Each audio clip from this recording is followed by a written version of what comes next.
Welcome back. It's great to have you with us. House Speaker Mike Johnson outwardly has a very mild-mannered temperament, but I guarantee you, behind the scenes, he is working feverishly to gather support for President Trump's endorsed budget proposal, which may come to a vote in the House this week. He spoke about the prospects for that earlier today. We believe we'll have the votes. I've got a handful of people to talk to about various issues tonight, but we're moving forward and we're very optimistic we'll get this thing done. I want to bring in our reporter panel. Mario Parker is here with me at the table. He's the managing editor on the U.S. economy and government beat for Bloomberg News. Daniella Diaz is a congressional reporter for NOTUS on Capitol Hill. Danielle, let me start with you. Sketch out the week ahead for the Speaker, Johnson, and assembled House Republican leaders on this massively important vote.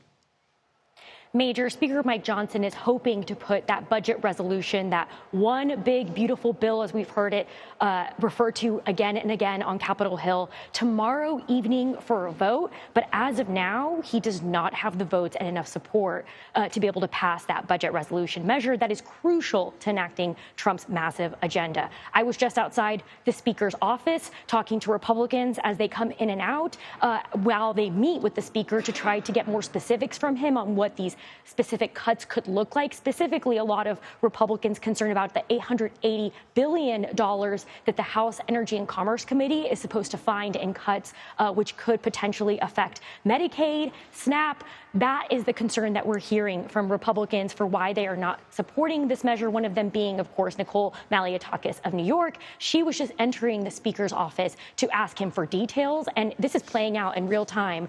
They're meeting as we speak to try to figure out, as Speaker Johnson is whipping up the votes to see if he can pass this measure in 24 hours, and Republicans trying to get assurances from him.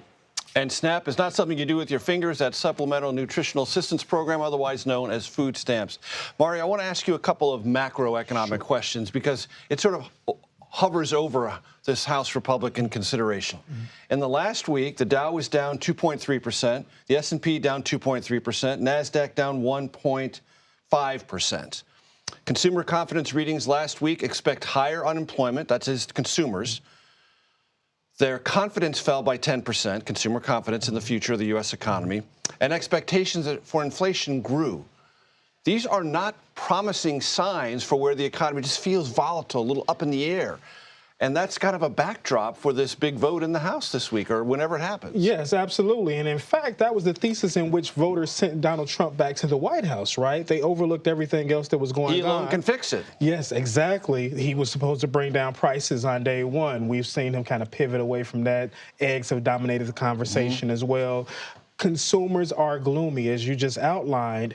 And while Trump isn't up for a second term, these Republicans, particularly those in moderate districts, are looking ahead to 2026, and they're also facing these angry voters who voted for a better economic outlook and just aren't seeing that right now. And that's probably going to be one of the House Republican leadership's pitches is, look, the reason you've got to vote for this now and move it forward is if you don't, things are going to get even wobblier. You are seeing some of the Republicans say just as much, right, that this big, beautiful bill will be the rocket ship to ignite essentially Donald Trump's second term economic agenda.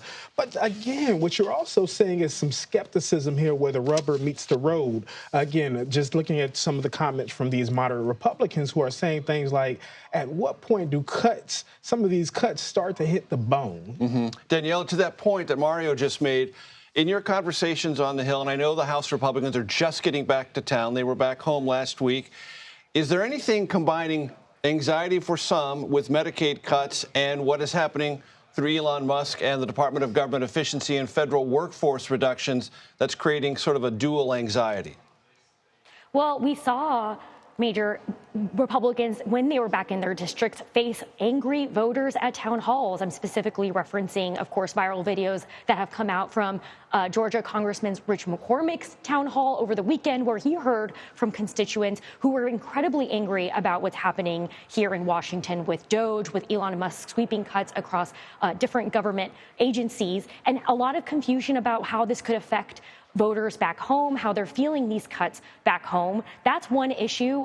We saw Rich McCormick tell a Georgia podcast earlier today, that he believes that there should be less sweeping cuts, that there should be more, it should go along a little more slowly, what Elon Musk is doing here in Washington, D.C. But really, the bigger question being exactly what Mario said. Moderate Republicans want to be able to deliver wins when they go home in their tough re-elections. A lot of these Republicans who are sharing these concerns about these cuts don't want to go home to constituents who they need support from to win their re-election and say, I wasn't able to protect Medicaid, protect food assistance that's so vital to your daily life. So this is what we're seeing play out in real time. Now, I do want to note that Speaker Mike Johnson would argue and has argued behind closed doors as well as with reporters that he believes that this is just the first step of the whole process for budget reconciliation, passing this budget resolution tomorrow. Then the real work starts, which is actually enacting what these cuts would look like. And that's when those conversations start. So he's really trying to encourage his rank and file Republicans to get behind this by saying this is only the beginning, get behind this. And I promise these conversations will be important as we continue this process. Mario Parker, Daniella Diaz, thank you very, very much.